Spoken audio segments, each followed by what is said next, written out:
Ako vyplniť elektronickú prihlášku nového žiaka cez IZUŠ?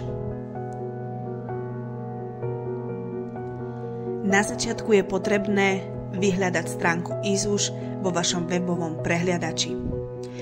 Vidíme hlavnú stránku.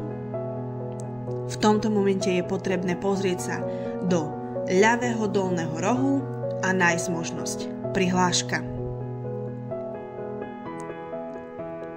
Klikneme na sekciu prihláška. V tejto sekcii je potrebné skontrolovať si v pravom hornom rohu slovenskú vlajku, aby nám stránka ponúkla základné umelecké školy na Slovensku. V dolnej sekcii na otázku, či sme už vypisovali prihlášku, zaklikneme nie. Teraz už máme možnosť vybrať nami zvolenú základnú umeleckú školu. Jednoducho si vypíšeme Stella, hneď nám to hodí do ponuky, klikneme, vyberieme pracovisko, skontrolujeme školu, skontrolujeme školský rok, do ktorého nového žiaka prihlasujeme, začiatok štúdia je 1. septembra a môžeme prejsť do ďalšej sekcie.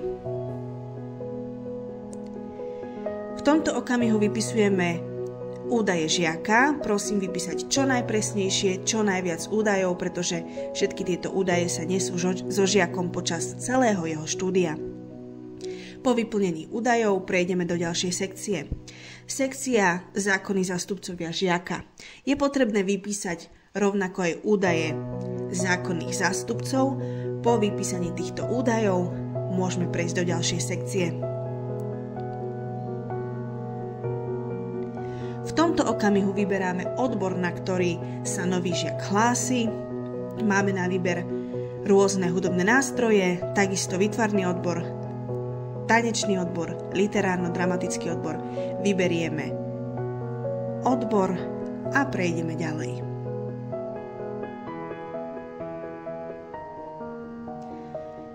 Je potrebné zakliknúť a prečítať si čestné prehlásenie pre zber údajov, takisto súhlasy zákonných zástupcov.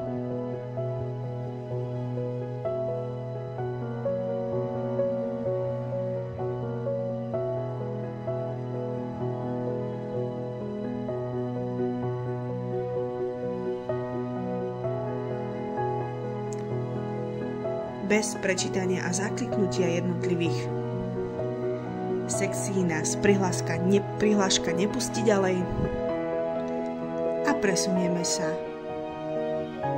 do ďalšej sekcie.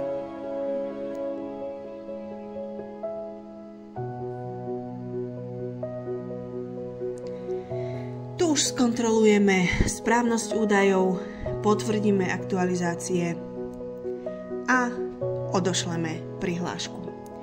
Veríme, že sa vám to podarilo a budeme sa na vás tešiť v nasledujúcom školskom roku.